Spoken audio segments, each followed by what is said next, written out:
A paz do Senhor, povo de Deus! Hoje, terça-feira, dia 3 do mês de outubro, vamos para mais um devocional de todas as manhãs da família Adeluz.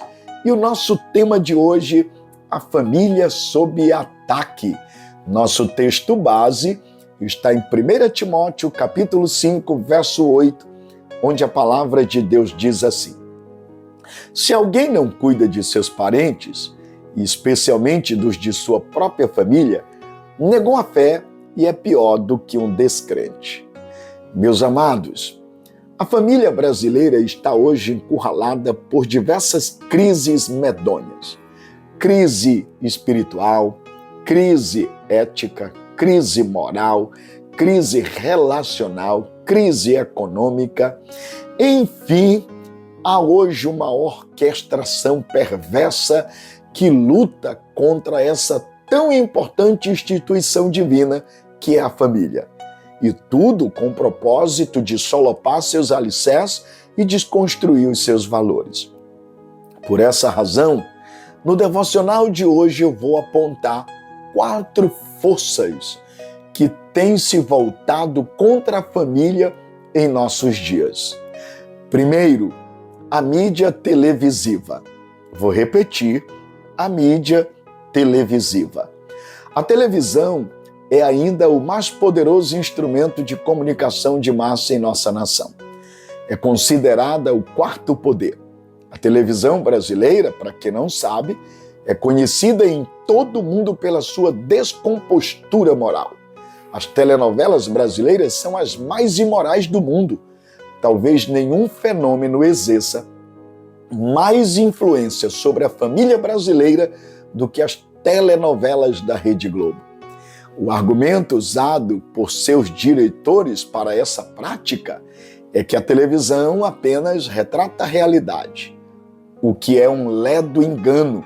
A televisão induz a opinião pública, ela não informa, mas deforma, não esclarece, mas deturpa. Agora, de forma desavergonhada, a televisão brasileira abraçou a causa homossexual com o propósito de induzir a sociedade a aceitar como opção legítima a relação homoafetiva. Não se trata de um esclarecimento ao povo sobre o referido assunto, mas uma indução tendenciosa. Os programas que tratam da matéria são feitos com a intenção de escarnecer dos valores morais que sempre regeram a família e exaltar a prática homossexual, que a Escritura chama de um erro, de uma torpeza, de uma abominação, de uma disposição mental reprovável, de uma paixão infame, algo contrário à natureza e os absolutos de Deus. Tudo isso que eu estou dizendo está em Romanos, capítulo 1, os versos 24 a 28. Portanto, precisamos estar com os olhos abertos contra esse inimigo da família, que é a mídia televisiva, sobretudo a mídia televisiva secular. Mas, em segundo lugar, temos um segundo inimigo e força que tem lutado contra essa tão importante família, a Suprema Corte. A Suprema Corte Brasileira, que é o Supremo Tribunal Federal, por unanimidade, legitimou os direitos da relação homoafetiva. A nação brasileira já colocou o pé na estrada do relativismo moral, da absolutização do erro, do desbarrancamento da virtude, da conspiração irremediável contra a família. Os juízes de escola da nossa nação reconheceram como legal e moral a relação de um homem com um homem e de uma mulher com uma mulher. Meus irmãos, precisamos, portanto, redefinir agora o verbete casamento e criar um novo conceito para a família, porque estamos, infelizmente, colocando os valores morais de ponta cabeça. Estamos desmoronando o que Deus edificou. Estamos nos insurgindo não apenas contra a família, mas contra o próprio Deus que instituiu o casamento e estabeleceu família. Desta forma, julgamo-nos sábios, mas estamos nos tornando loucos, porque ninguém pode desfazer o que Deus faz e ninguém pode insurgir-se contra Deus e prevalecer. Mas, infelizmente, há hoje inimigos que estão se levantando com forças ferrôneas para desconstruir a família. Em terceiro lugar, o Ministério da Educação.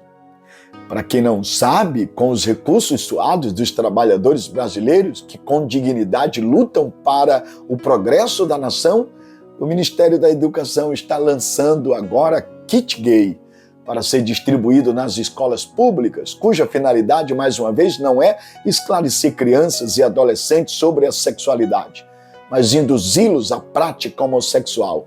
Querem tirar das famílias o privilégio de orientar seus filhos. Querem domesticar a consciência das nossas crianças, induzindo-as a essa prática que evita o privilégio de orientar seus filhos.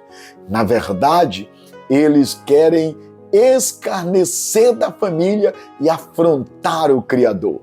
É preciso que a igreja, em oração, toque a trombeta e ore, colocando-se diante de Deus e abra os olhos ao que está acontecendo na sociedade, para repudiar essa iniciativa infeliz do Ministério da Educação, que, em vez de sair em defesa da família e promover a educação, lança sobre elas seus dados mais mortíferos. Portanto, precisamos estar com os olhos abertos para tudo o que está acontecendo. Mas, em quarto lugar, o Congresso Nacional. Essa pauta do Congresso Nacional está como um projeto de lei que visa agora criminalizar aqueles que se manifestarem contra a prática homossexual, contrariando assim a Constituição Federal, que nos faculta liberdade de consciência e de expressão, contrariando outros sim os preceitos da Palavra de Deus, que considera a relação homossexual como algo contrária à natureza e uma abominação para Deus. Isso está lá em Levítico 18, 22, Romanos 1, 24 a 28, 1 Coríntios 6, do 9 a 11. Essa lei visa não apenas legitimar o ilegítimo, como tornar moral o imoral, mas também punir com os rigores da lei aqueles que, por dever de consciência, não podem se curvar ao erro. Por isso, estou alertando a igreja. Povo de Deus, não podemos nos calar diante dessas ameaças. Diante disso, a minha palavra a todos os queridos irmãos que compõem a família Adeluz. Cuidado com aquilo que você está colocando diante dos seus olhos e permitindo seu filho ver na mídia televisiva. Cuidado com tudo aquilo que se está elaborando e decidindo na mais alta corte judicial. Por isso, vou dizer para você, cuidado com o lugar onde o seu filho estuda e está sendo educado. Você precisa lembrar, o dever da sociedade, das instituições, é informar, mas educar é nosso papel. Reflita sobre isso e repense essas verdades nesse devocional de hoje, protegendo a sua família contra esse mal. Oremos por essa nação, oremos pelo Brasil. Que Deus te abençoe e até amanhã em o nosso próximo devocional.